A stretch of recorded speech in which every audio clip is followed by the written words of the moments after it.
Ole ka channel here to te chibai ve kule me sa chak chok kan ya ole tun chu ma chuanin skincare mukbang kan tiang o khoina top thlei milen sak don nia ti chuanin skincare ka ti ma skincare ka ti don lawa Foxtail offer kha lo ma chuan i Foxtail a enge product mal hi an thatna karon suidon ani o karon suidona mukbang pa in chuan i thil i atopa thil chadeu karon seidona top thleng ni lo en angai dona Lawmman don Theihna dona topa chuwang chuan a top thleng lo en angai o ka channel te mi lo subscribe ka video te mi lo like ka mi lo share sakzel tu kan som sa bok cheu ni ti chuanin kan e phut menga tu don the talk my god wow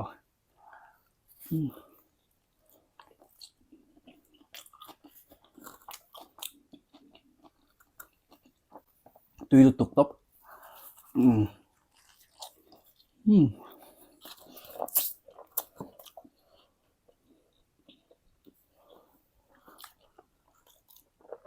local all natural soda nia hi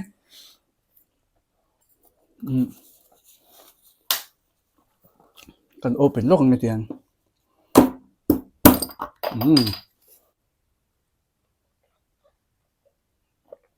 tu itu pa mo hemte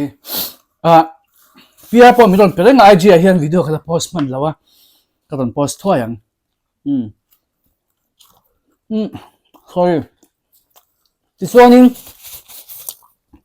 Foxtail hian in buy 2 get 2 free plus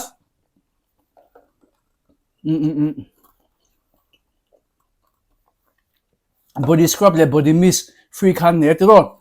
mist ti ka lo la lo mon le kan la lo kang o hei body mist ni ya au kaman model ni hei body mist le body scrub hi buy 2 get 2 free a khana on free tel do na buy 2 get 4 free ani don ta ni chu hemi pahnia free don awang hian omzia chuanin uluk deuhin ka soyanga engdinan vitamin C te niacinamide te perfume te poi lo le dio te ha products pali kan thlangang o chuan moisturizer hemi te pali hi kan thlang ta ni chuanin aman tlom hemi te pali zinga hian aman tlom pahni a free a aman to pahni in penga chuan hemi te pahni hi aron free gift bel le don ni extra free gift om tinani chu wan cha khep chin takem Foxtail hi chu ti chuanin enge kan soi ma sak berang enge kan soi ma sak berang o poni se ala lum thawa zan kaili tu ka order nia chuan ama bon ka order to thawa hemi te kan ti phot ange amin kala soi do lawa ka order to thawa a cheese po a fan cha tui cha topa ando hi a tui do tok topa ma a serial top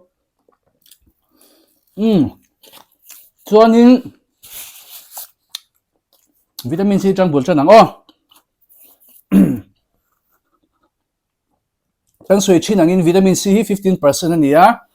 a chang kaina product si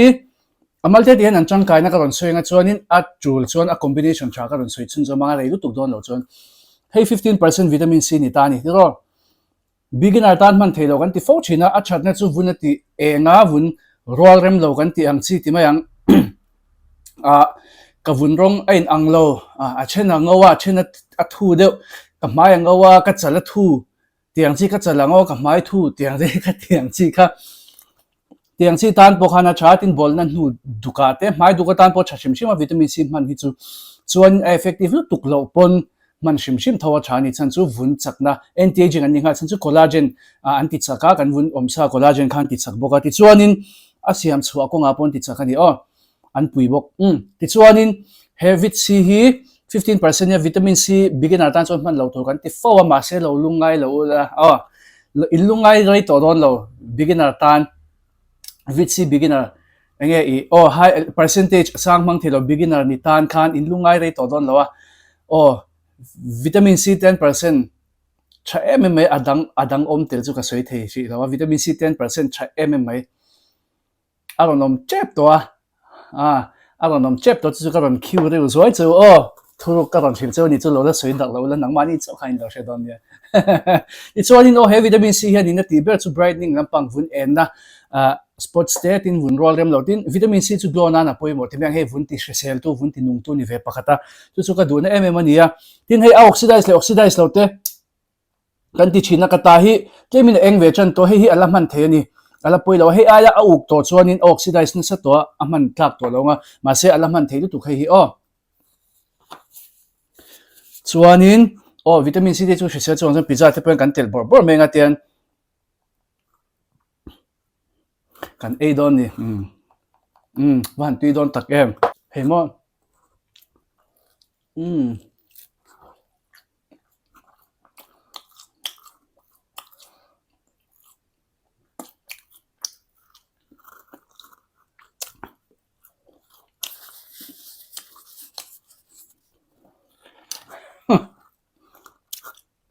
cái gì mấy nhỉ không cái tắc tắc luôn nha cái vitamin C chứ cái tắc tắc một tí bua khanh lộn rồi nghe cái này phát tăng ai ăn có phải khoan video đấy đủ don thiếu mày tuy bốc xe cho nên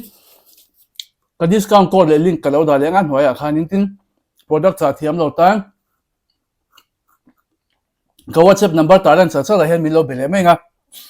cái discount link khác code đây apply sa cho cho nên cái code khăm mesa dia mà sẽ asan pa apply khá ngay rồi cái code cái link cái trang include cho cái discount code khai apply ngay rồi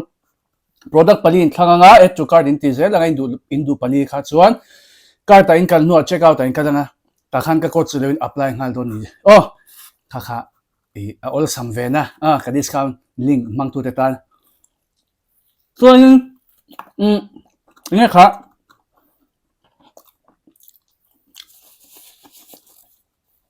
July tha in chana discount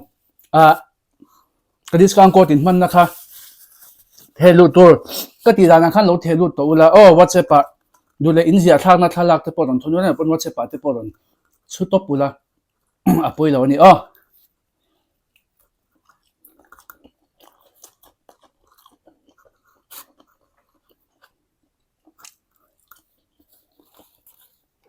thì chuanin a to vitamin C kan sui ta sa boka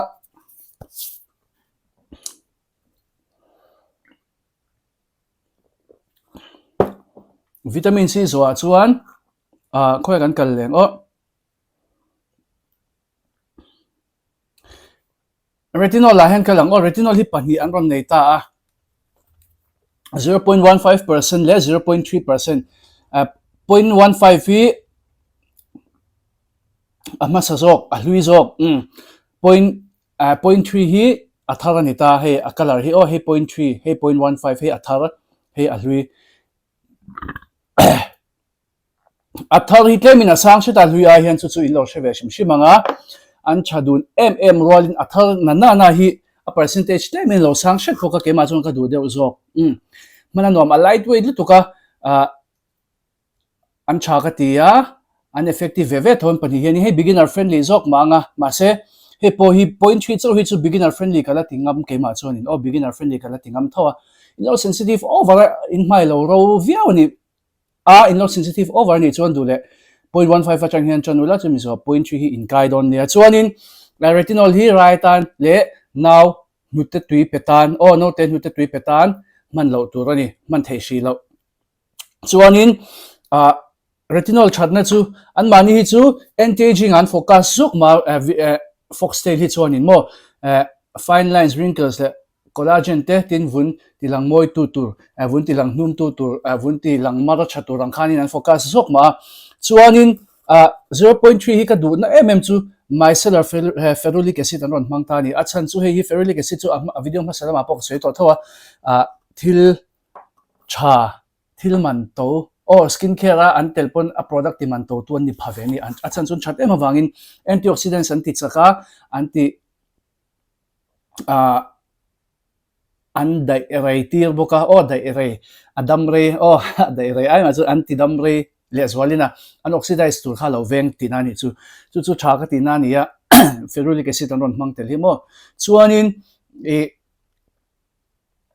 man pol thele thelo chu ka soi ro lo chu video danga ka soi chau to o chuwang chuan in ka soi tam lu tu hian pakata ka soi chau hian in lo confuse thin in lo shiat pol thina chuwang chuan ka soi ron shi lo ani ti chuan in retinol chu anti aging lamani ta chuan mai dum tan pon tha tho ta overall skin texture tan pon tha an overall tu ka kan man tel thei chuan ka suggest viawa an panian beginner friendly ka tia kar khata voi ni changten lo chan ula zana chu in mang thung don ya chuan chhun lama sunscreen man chata poi mo retinol kan man chuan chuan in hei chu ka du to le hri potang na retinol na thober chu anti aging le brightening lampanga kengtelatin overall skin texture tan an chatin ani chu ti chuan in a dot lia hian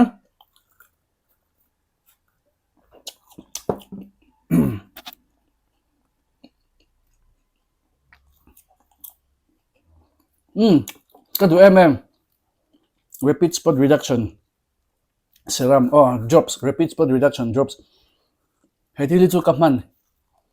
nga array to unlaunch ta chang hian kala mang ve ngat ta a result ka hmu chu keima chuan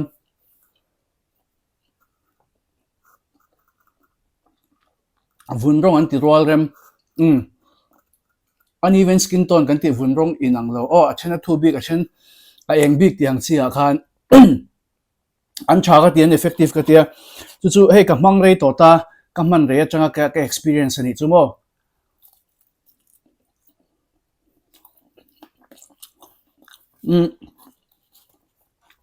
bun hi khatlek manga ngau pui tum emoti meng hei kan vun ti chat tum tan kha chuanin bun hi khatlek a chuan in hulu tuk lawang chan chu thil chak over ani lo ma se effective thota chuanin hei hi tranexamic acid serum ani ta rapid spot reduction an ti takna chuin tranexamic acid an manga chuan oligopeptide 68 an mang boka peptide chom ti ani chuanin texture chu milky texture avar khani ta te ro over enge am tranexamic te chu brightening enge kha melasma mai duk tan po cha chuan tyrosinase inhibitor kan ti khan ni ta vitamin C te retinol te po chuwang chuanin hei big hi ka soinga hei hianin AHA BHA ti lo chu man pol theilo nei lawa chuwang chuanin retinol nen te vitamin C nen te ka man pol thina ka du viawa ama hi mom box hi lawa a texture hi mo chuwang chuanin a lightweight man nuama a Theihna chuan ka mang tel zela ka man ko pui zela mai duk nei chi tan phei chuan khatiang klema combo man tel ve deuh kha hei in pair chat ve deuh hlek man kop ho a chat deuh hlek man kop kha angai ve to thina ni mai duk na sa to tan chuan kha i kan lo hrewe shim manga ti chuan he rapid spot reduction ina ti ber chu vun en na lampang te chuan vun mai duk lo in siam zel turan venga tyrosinase inhibitor chu tianga te chuan an chata brightening lampang an deuh ber ni chu tranexamic acid chu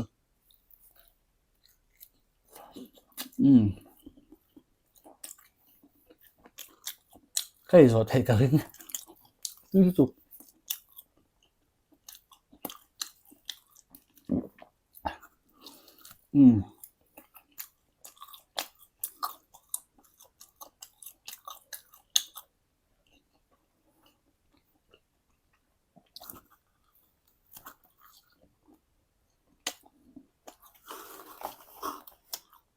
ตัวปลาโลมันโดนเทได้กับสวยโดน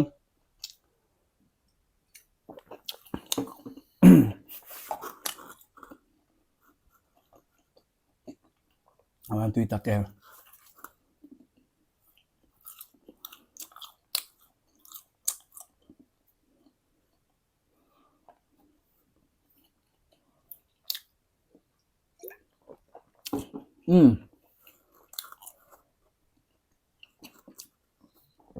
product ปฐุมกันสวยตาส่วนนี้ overnight glow mask กันเวทวงovernight glow maskที่อัฐstock กันในตำละว่ากระหงเหลาไหมเชียนนะอินละมารอนให้เวงช่วงมีรอนมีอีกคนเล่มทะเลดูตีที่กระต้องเวลทุดเสร็จละส่วนนี้กระหงเหลาไหม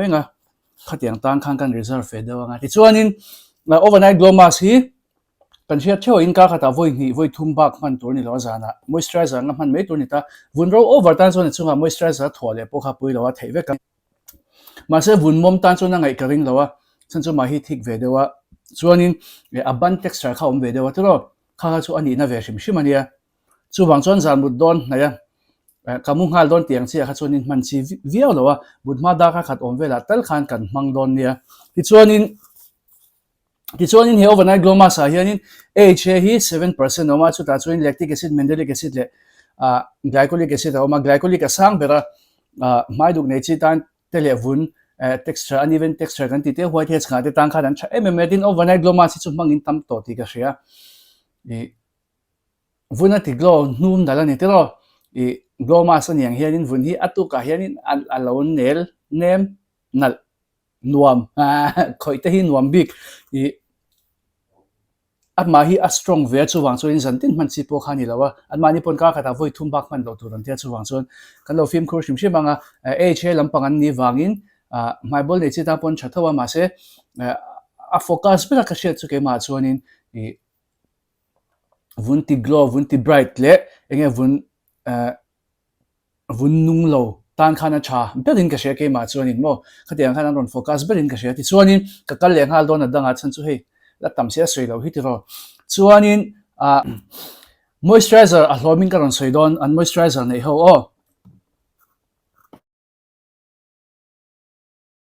moisturizer pon nei ta viawa chinga la nei he po hi moisturizer anga man tur thoni ta ma se ka soi to wangin overnight glow mask chu ka da tel lo mai nga moisturizer a product ka moisturizer ti telang kha karon khai khom don di ka du ber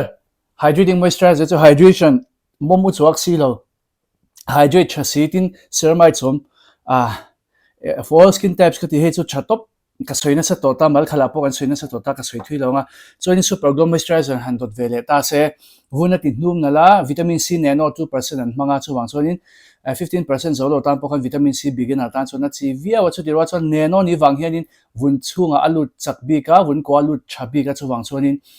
vit si zo lu tu lo tan chun irritation te po kha nei vein om zo wa ma se in man thei chuanin he hi a tha ka tia vuna ti hnum nung nal vuna ti eng vuna ti nal top super glow moisturizer hi chu mo in man regu chuan in shu thiamang ti chuanin nourishing moisturizer ero hi chu winter moisturizer do hlek katia hydrating moisturizer I can thik shata e amom enge e amom hlek te la thik shat kan ti khanin kan soifia zokin karinga e hydrating moisturizer I can amom hleka mom chia han mom thang zu lang kha chu ni chuang lawa mom hwa lang kha ni chuang lawa ma se hydrating moisturizer chu na mom hleka chu chuan dry skin in indunga ti chuanin skin repair cream a kan kal velenga he skin repair cream hi e acha khop me dry chu very dry ang chi khanin indu dona achan chu tunlai chu enge summer line ni wangin ka soitam lo khop me skin repair cream hi ma se myro u chuak le phulip reng thin ti ho kha chuan in indu don he hi khatiang ta na ang siam de hlek myro lu tuk ta na ang siam khani ta chuwang chuanin myro wa hnia vun repairing a po tha vun chak lo skin barrier chia repair ngai ka vun ro a sensitive box tiang chi a kha chuan a man chi via wanga ti chuanin he hi an launch tharvel moisturizer a chuan perfection no oil balancing moisturizer he ka mang zo le che to bur ni na he hi azelaic acid niacinamide le sika centella family kha atela ka du hydration acha amom lutuk amom lutuk pola amom lawa a coming lutuka avot seng seng han manian chuan chu mai ba ka enge ama hi a lightweight manan nuam top ni mai vuna hian an lut chadu top amo chuanin hetia amum te hi azelaic acid khani ta actives mo kha enge unoxidized thelo tia vun chunga lu nu an thoka kha khana ati effective zolta ni chu mai tai sin sa chin tan te tin enge rosacea nei chi tan te azelaic chun cha tin hormonal acne nei tan khlengin azelaic chun cha chu wang chuan khatiang chi kha chu in lo mang ve don nia ma se mai ro de tan chung ka suggest chuang lo chan chu mai ro man tur ani chi alawa mai mom le combination normal khlengin o khang in lo mang theyang ti chuanin hydrating serum ka kal le ngal dona hydrating serum hi calming serum an ti tela a chan chu a kam tela avot he a dai sen sen man hian nuam du a ha dam top man hi mo chuan hydration an puya hyaluronic acid serum an tia tuna chuan an website a chuan hyaluronic acid serum tina in ziaka hyaluronic acid serum ania a hydrating traviawa hydration a pe cha tina in chu vuna khan vuna ti hnong cha enge humectant san hnong kha lo la chani chu o a cha ka ti tin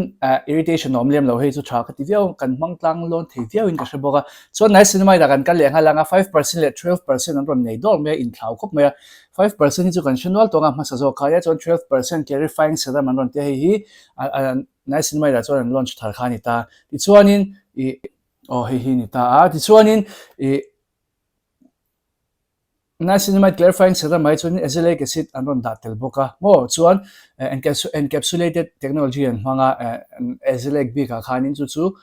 vunchunga lunhua khan azelaic ka khan ron chuak don chu ni chu ti chuanin 12% niacinamide ani ta sang to khom me chuwang chuanin beginner te sensitive tan chuan lola mang lola 5% hen bulin chan don nia chuanin 5% b ke chu vunro tan ai ma chuan vunmom tan ka suggest vunro a hnia vunro ka ti vunmom a hnia oil hi a balance me chu chuan vunro lampang chu ati ro sha chin chu tu ro chuwang chuanin vunro man thei poin om tho samar lai chuan vile thung sia mang thei nom tho ta pui chuang lo ta in man thei chuan he ro chu asang to shimshima salicylic acid 1% om pokin ka sia a ingredients a hian bo chuwang chuanin my bol my mom ne chi kha chu le bolan hu duk angchi a khan he a chawe thung ani clarifying serum an tiang tak hian mo chuwang chuanin he chu oil control na in lo manga he chu my bol le my bol nan hu duk angchi a khan in lo mang don nia face wash kan khai khom leang face wash hi chili an nei ta a tun na ya launch thar ne chuan hydrating cleanser face wash cleanser le face wash in ang hydrating cleanser bul kan changa double cleanse a theia tero double cleanse a hena chaka ti viaw ka du manita ka man na sad bel ka man tambel polan product a chuan ni pha chuanin a hydrating boka for all skin types ka chuan he purifying cleanser the bright side weekday plus weekend cleanser he purifying cleanser kha up clay mask ang pon man theya mai phi zo mai chianan chuan face wash pa ngai pon man the boka 2 in 1 khani boka he po hi ma se double cleanse na chuan na chi lawa chuwang chuan mai in phi zo mai chianan enge clay mask ang khana man theya a thalu tuka kanu favorite ani vele to nga hi kanu na du topa ti chuanin I tun han launch thar pakhat zo glow face wash hi ka du top boka mana nuama hydrating face wash ne texture nang leka hydrating thawa avunati nung nal chatopa vitamin C le papaya enzyme oma papaya enzyme ni exfoliator ven ya ma se natural tlema he chemical ni lemlo chakpui pu yang khan ni lo thonga ma se an mai da ma se sensitive tan chuan indu viau karenga brightening an chaboka ti chuanin he hi oil and acne control face wash ani ta oil control cleanser kha an replace don he hian an ron thak dona oil acne control cleanser kha an stock as hona chuan to kating lawa he hian an thak dona he ka dona chu 2% salicylic acid thonia chuan niacinamide le hyaluronic acid on ba ka hianin sika don on tel tota chu ka dona mani hydration acne control cleanser kana hydrating zoka ma se chu ti ro chuan vun kha ati enge mom chuang lawa hydration ani wang khanin vun ro rup mai pi zo vun ro rup tur kha veng zo ka chu chatna ni ta mai bol nei chi te vun mom u chuak tang khan a chadon viawa kema pon ka mang na sa to cha ka ti viaw ti chuanin coming atel hi ka du na mani bok ta ni le ka soi ta viawa pizza pa ri le photang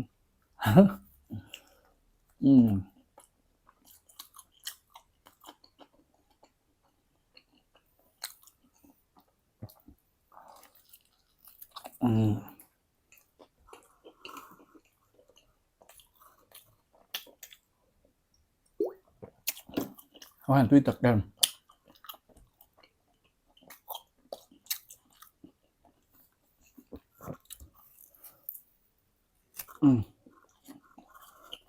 Try to adai to chen ron sak ve de wa ma se sak chil lon lawa pizza sim sim ni an nem ti to pa mo ado hi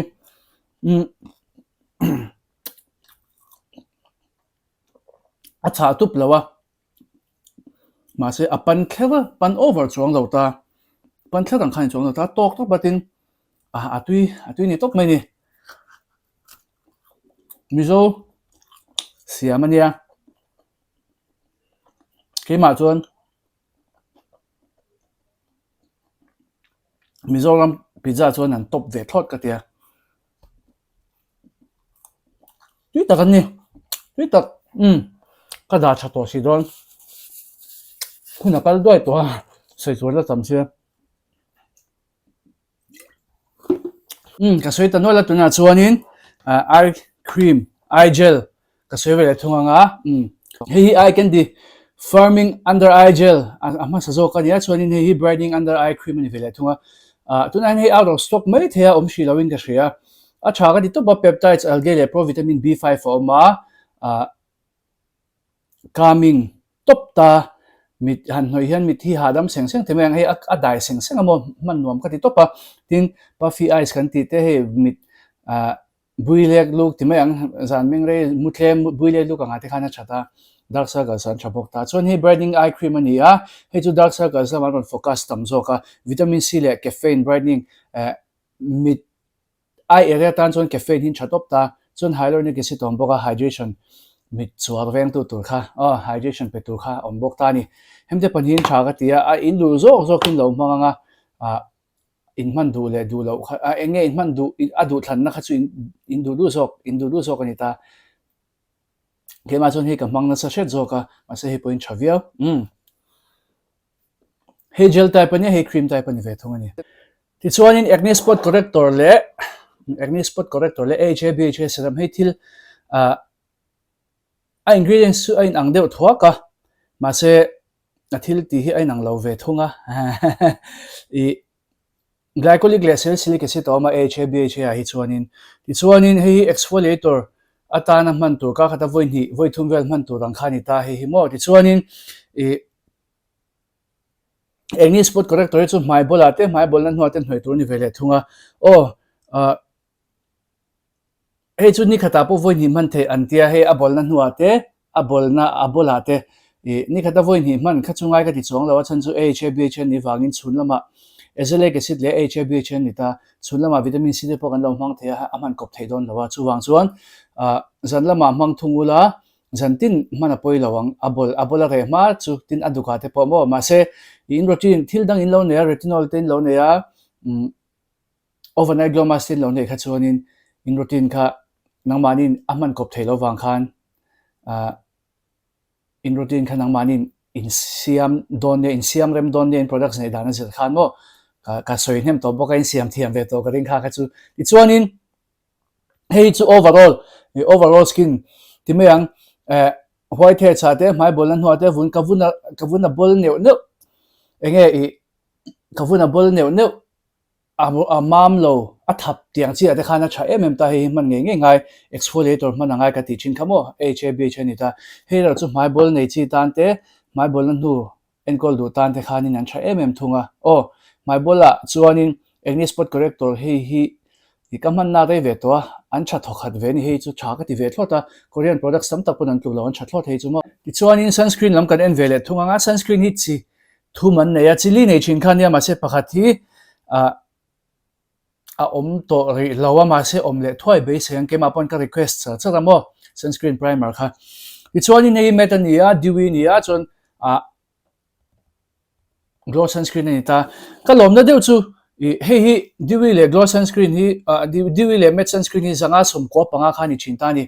tu nang la ya products to zela ma se Foxtale chuanin anron ti tlom thei tlata hei ka fak vena ni zanga som ko panga ni chin khamo zali som ko panga kha ron ni ta zali som ko panga ron ni ta a website ta te pokhan alania chuwang chuanin kalom top aron tlom thei hi tu nang lai thil to zel kara ron tlom thei tlathi ka fak topa ti chuanin glow sunscreen hei po hi sathum som nga man le zanga som ko panga mi ATML kha om sang ta du thlan tur kha ron om thlapa tha ka ti viawa ti chuanin hei chu mai mom ta na nia ti topang mai mom ta na nia hei chu mai ro ta na nia chuan hei chu combination ai ma chuan over all skin types ka ti glow sunscreen hi chu mo man anwam glow sunscreen tluka sunscreen man nuam mi awang ve khopin ka ringa kema pon man nuam ka ti topa ma se matte sunscreen hi samara jong ka man na sat be la ni thawa hi poi man nuama dewy sunscreen poi a texture chuan man an nuam Foxtale chu texture hi chuanin I an top ve thlot katia man an nuam topa kari apply na sa topa ka man po hian mo hi sunscreen dang ka try pon chhun lama re apply na chun hei bok hi ka mang le thi chu tiang vel chu kani chan chu SPF 70 line ni ta ni angai thatha to PA4 plus ani ta glow sunscreen SPF 50 ni thung ta ma se ain thau chuang mi alawa SPF 70 50 kha chu ati the kha ain thau tam chuang lo chuang chuanin lo he glow sunscreen kha lo dan hiam chuang su SPF atlema wang khan mo ti chuanin enge he feedback hi ka dong ve zo Foxtail sunscreen hi chu min veng chave tiang chi kha ka dong ve le nol chin sunburn turte min veng ve ti temo kan thopui nu fa pai kan soi zau longa anjina an experience min share ra wang khan ka soi ve chak chimshima ani khan in Foxtail sunscreen amang cha cha dan sin na khan vai rama kholum de wani ta chen pa chon brand dang tlema tlom ve de lek hey brand lar thoma se tlom chi timayang hey an ming chu soi la in shadon lu tuk ta ma se ka soi longa kha manga ti chuan chuna ten chhuaka ni sen hoi khan in ka chen pa chu hey a sunburn na sa to pa ti chuan ani ve thung kha chu hey min veng tha a protection a tha atia sunburn khan nei lawat chadewin aron ho timayang hey sunburn nei lo khan boina nei lo khan aron ho hey aron let le aron ho lama po khan mo khatiang vel khan ita chumi ka ron soina chan chu hey a protection kha thatok ve ti na ni chu arin tlak to ka thatok ve ti na khan ita kema po hen ka mang na sa ti chuanin sunscreen chu kan du to le phoda ti khanin kan vun mil zong kha kan lo thlang beng sunscreen hi chu na tho han na thoina veka sunscreen ni kan share reng chu anti aging an ni tela chu wang chuan man lo kha thiang lo ani ti chuanin body wash lampang ka soi kha lu tu ka soi lok don hydrating body wash le brightening body wash an nei tel boka ti ro chuan hydrating body lotion le SPF body lotion brightening body lotion combo a sen le a hring khami combo kha ta body lotion le body wash ma se hi ka soi klem bera ma se ka man a pianga arim tui ka ti box si le tha ka ti chu exfoliating body wash hi ni 2% salicylic acid ta hianin chuan zinc PCA ta zinc khi chu ordinary na ron mang na sa to pa an nai sinamai da khan ti ro maibol ta na chat ziate chu kan chetong maibol nei chi tan chon chuwang chuanin hei exfoliator angin kamwa ka khata voi ni te a chang chong voi khacho pom man chang ka ni tho arim tui lu tukhi ka dola ni boka tin vuna exfoliate cha vuna tim mam nail man hi chuan mo chuanin in man reng chuanin lo in chul ta timayang in lo body wash in lo mang ta minute khara chang minute ni tal in chi adon nen taksa khan in bual fai hal su in chi ave don nia chan chu kha salicylic acid na tho tur kha in tho tir ve ngai o in chi ave deuh kha ngai chuan in le tleng chau don nia tin hei body wash shower gel kan nei lawa tiang kha china hei shower gel shower kan nei ve si lo ka mang thi lo tiang kha china hei chu enge enting kha no fe body scrubber mo khatiang kan nei kha chuanin man thei vek khatiang nei lo pokhan hei cream ang khan ava in chul vek thei tho a phon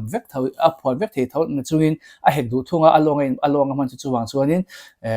lufa amo scrubber kan tiang chi kha kan nei do furin karing to tunang lai chuanin atam sok chuanin chuwang chuan khatiang kan nei kha chuan shower kha kan mo chuang lo atiro in le pop the Indian style khan chuwang chuan body acne ka taksa bol na sa ti chi tan te ka nung zang a bol tiang chi khatiang a chi khan a thalu tuka chuwang chuanin lo try ve teu in chhir garing lo arim tui box se chu ka dun mani ta ti chuanin Valley of Flowers perfume rim tui hei hi ana zonga discount a hen ron tel ngai lo buy to get chu anga he chuanin a tel china he perfume chu rim tui ni tiro arim tui to paka du to pake ma po hianin a bom an al box hi a packaging an al box hi arim tui ti to pani mai tin a dai rei boka arim a rei ve zeka tin arim na chu kan khani lawa he rim ni che kan khania tin arim hi thum vut chuang lawa mi patan po man thei viawa chuwang chuanin anu lo ni chu mo he nu de wang khani chuang lawa ka du viawa tu na chu perfume ka en na sa to pakat he ka cái mà bôi cái collect qual sau cho nó mo perfume làm tipo kan review thut lo thì khá soi thế là in review in share chắc xuân đủ lệ recommend về shim mà là đi cho nên skin radiance mask hian kan khá tanga ka soi no ka soi kim to in ka share kan en qual vel hian mo hi ke mask ni ta mai phi zo mai 5 vek nu mai ro nu man to ni ta in manganga purple clay mask ni ta purple atro hi mai ro tan po man theini ta a hydrating tel boka evuna ti ro lem lawa a che me brightening atan te vun enge e vun ti fai ngai chi khatiang chi tang khan a tha tin lactic acid tom boka HA pui pui ten lo mang thei lawa he in lo sensitive ni chon he poi exfoliator kha ani tel ve thei thawa chuti rol chuanin adota vitsi ka mang them chunlama ka mang them ti poi nom china he chunlama posing lama pom man thei thawa chuan chunlama vitsi pom man chun zom thei tho kha kha lo buai su o man pol thei lo nei lem lo he chuanin ti kha kan soilo ma se zan khata HA ten mang rol lo la ka du thung he chu mo thungana in man zana chuan HA mang tel lo thungula adang chu apoi lo ti zong kha Foxtail chung chang product malte te an na tho dan te karon soi the te ni se a combo cha chu karon soi to lo meng video dang apo ka soi no to chan chu video re to mama don tlata kan mukbang tel vel box ya mo ti chuan in Lawmman don thena tu ka soi don ta pizza tui karon e kha e mizo nu siam ania mizo nu siam ngatania tui la tu ka atui bon top ani kan ti photang atui topa ke ma poina Mizoram pizza chuanin tui ka ti ber ani ti top mayang ka review shan don lawa review tu ra hei ron ti pok ani lo mukbang shim mukbang skincare mukbang tu shim ma ron ti kha kanita ma se atui ani hei food chain kan chiang atiro food chain ho pon antluk lo ka ti ve tata ke ma chuanin atui thlota abak chu ka soitam ri lo na kina dule an mani long to pakaron mukbang mo review huna atui zia chu kan soi chho tak tak anga arim tui dante an mani tui to pani mai chonin Lawmman don thena ka soi don ka tui lu tuk don mi panga tan Lawmman don the don na chuanin hei hi in chan dik chuan Lawmman in dong ang chuan Lawmman ka soyang zaina ka pizza ro ne kha tu te tange andol ming IGN page ming emo andol ming ron comment ula a comment dik masa panga ne na cheng sa cheu ka gp yang cheng sa cheu ka gp don ni lo comment ula in chan dik chuan Lawmman in dong thei don ni wan chadon em in gp number in comments kha karon reply mai nga in gp number milo shil karon ti mai nga gp number karon shil kha chu in chang dik tin ani don ni chu wang chuanin low risk char ro le a risk fu van ni don ni ole tun chu ma chuan khati zong kha karon soi the ni se Foxtale discount offer chai mai omega buy to get 2 plus 2 free buy to get 4 free kan tiang kha omega hoi khanin cha thlom na link le code kalo da lenga cha thiam lo tang ka number talan cha cha hen milo belenga milo whatsapp le mai don ya ka video te milo thil sa ka wangin lom thu ka se ka discount code milo man sak tu te zong lom thu ka se boka soi le soi nu ka discount code july thabik July thabik mang te tan khan July thla ka discount code mang tu te tan khan in code discount code mang ho kha lo submit du tan ka WhatsApp number ta la na hian order number ne in ron thelu le thei to in lo thelu le to don nia in product lo la thleng lo ni pon lo ha kula kha kha chu tu na chang hian August la chung chu a thelu thei ti top mayang chuanin a chiang ber ti chuanin August thla kha September ra in ron thelu ve lenga August thla polo chin che thola